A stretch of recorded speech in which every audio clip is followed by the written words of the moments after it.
It's Friday, weekend na at simpleng luto nga lang for today's video. Bago nga ang lahat ay isang malaking sana all dun sa mga katulad kong tagaluto na sinasabihan ng amo kung anong lulutuin nila araw-araw. Ako kasi hindi.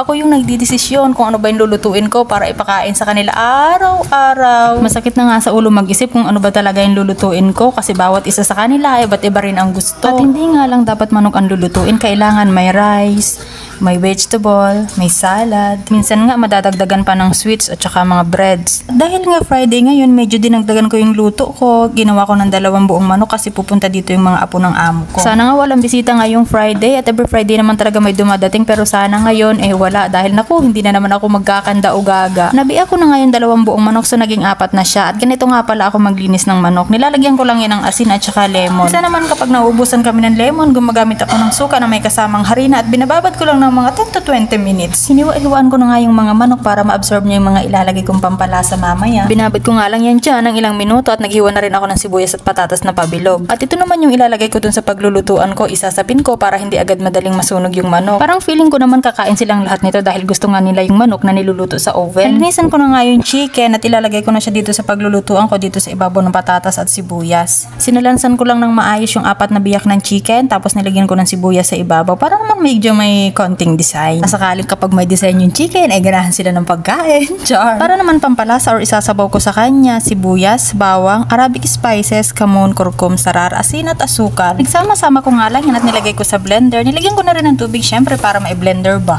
Dinagdagan ko na nga rin pala yan ng tomato paste para naman medyo may kulay. After ko nga ma-blender, ibinuhos ko na dito sa ibabaw ng manok. Lahat ay equal, meron lahat na sauce. Lagyan ko nga din ng olive oil sa ibabaw para medyo magmantika naman bago ko ipasok sa oven. At after 1 hour nga, naluto na ang aking chicken at niluto ko nga pala ito sa init na 200 degrees Celsius. Magluluto nga rin ako ng rice ngayon. White rice nga ngayong araw ang lulutuin ko at sa kaserola naglagay ako ng maraming olive oil at magpiprito nga ako ng sibuyas. Nilagay ko na nga yung maraming sibuyas na chinap ko kanina. Hinalo-halo ko lang naman ng ilang minuto para medyo maluto at kukunin ko nga ang kalahati nito, isi-set aside ko at gagamitin ko naman siya mamaya pang topping sa ibabaw ng rice. At sa natirang mantika at konting sibuyas naman sa kaserola, naglagay ako ng cardamom, cloves, laurel at cinnamon stick. Naglagay na nga rin ako dyan ng asin. Nagbabad na nga rin ako kanina ng bigas na gagamitin ko, siguro mga 20 minutes yon at ilalagay ko na siya dito sa kaserola. Naglagay na nga rin ako ng tubig na pampaluto sa bigas at ganito nga pala ang itsura niya. Pakuluin lang at hihintayin ng ilang minuto para mawala yung lahat ng tubig at sa ibabaw naman yan ilalagay ko yung sinet aside ko na sibuyas kanina. Hihinaan lang ng apoy hanggang sa maluto at lumambot yung kanin. Ito nga pala sa maliit na kaserola, magluluto ako ng maragbamya, okra nga pala yun sa Tagalog.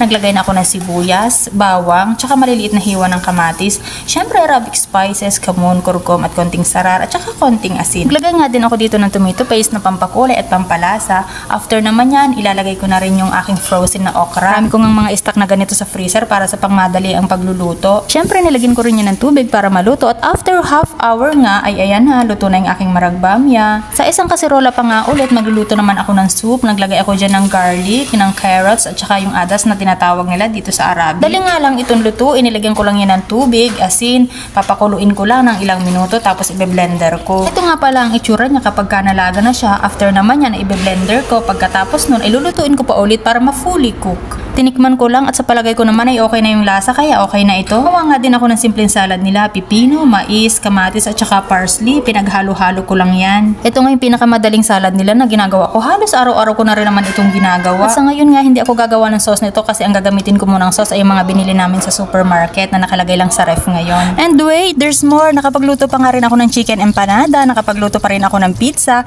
at ang lahat ngang ito ay galing sa freezer na inista ko at ginawa ko lang nung isang araw. Ang ganitong paraan nga ng pag-i-stack ay hindi hassle sa katulad kong nagmamadali sa pagluluto. Yun lang para sa nakakapagod na Friday. Bye! Thank you for watching!